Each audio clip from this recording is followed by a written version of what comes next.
আপনারা কোরআন থেকে জীবন বঞ্চিত করিয়েন না। কোরআন থেকে বঞ্চিত হয়ে আপনি যা শিখছেন এর দ্বারা যেটুকু দুনিয়া ভোগ করছেন, আমারে মাফ করেন, আপনার সমাজে অসংখ্য মূর্খ বকলমও ওইটুকু দুনিয়া ভোগ করে।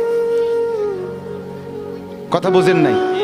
অনেক উচ্চ শিক্ষা গ্রহণ করে আপনি যা দুনিয়া বোঝেন, যা দুনিয়া ভোগ করেন, আপনার সমাজের বহু মূর্খ বকলম নাম দস্তখত করতে জানে না, টিপসই দেয়, সেও দুনিয়া দুর্ভোগ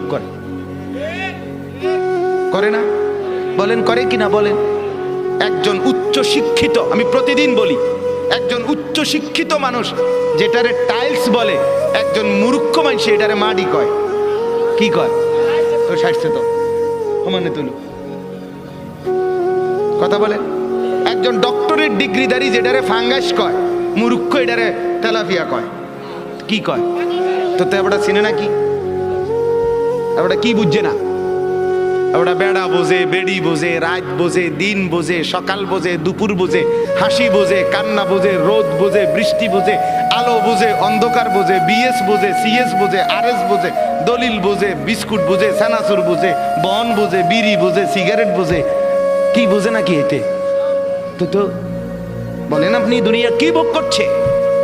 পৃথিবীর সবচেয়ে দামি টাইলস মূর্খের বাড়িতেও আছে কি না বলেন? কিন্তু সেজদা সবার কপালে নাই। হ্যাঁ, কোরআন সবার কপালে নাই। মর্যাদা আলাদা কিছু।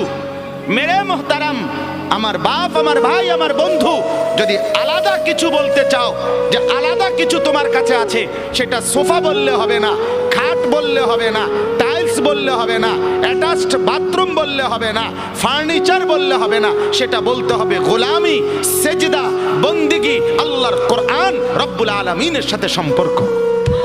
এটা আলাদা। এটা বেঈমানের কাছে নাই, এটা মুশরিকের কাছে নাই, এটা কাফেরের কাছে নাই, এটা নাস্তিকের কাছে নাই, এটা মুরতাদের কাছে নাই, এটা নাফরমানের কাছে নাই।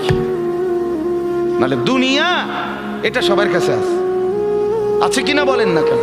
হ্যাঁ, দুনিয়া আমরা যা ভোগ করি, চতুষ্পদ জন্তু জানোয়ার তার চাইতে বেশি ভোগ করে।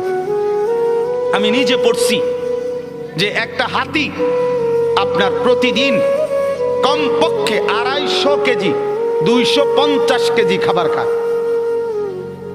কথা বলেন? আমরা দেলোয়ার ভাই নিজস্ব মুদি দুয়ারে এবার খাইতে পারবো না, তুই বাতাস যে না আমার নিজের চালের বস্তা সে খাচ্ছে, এবার বেড়াইলি এক বস্তা চাল, 40 কেজি চালের এক বস্তা সে খাচ্ছে, 250 কেজি খাবার খায় কিনা বলেন? হ্যাঁ, 90 লিটার পানি খায় একটি হাতি। কিন্তু পরের বেলা হাতিটা তার খাবারের জন্য ফেলে যাওয়া কলা গাছগুলো কান্দে কইরা ঘরে আনে না। সে ভাবেও না আমার পরবর্তী 250 কেজি কোত্থেকে মিলবে। সে শুধু বলে আসমানে যিনি আছে উনি থাকলে আমার রিজিকও আছে।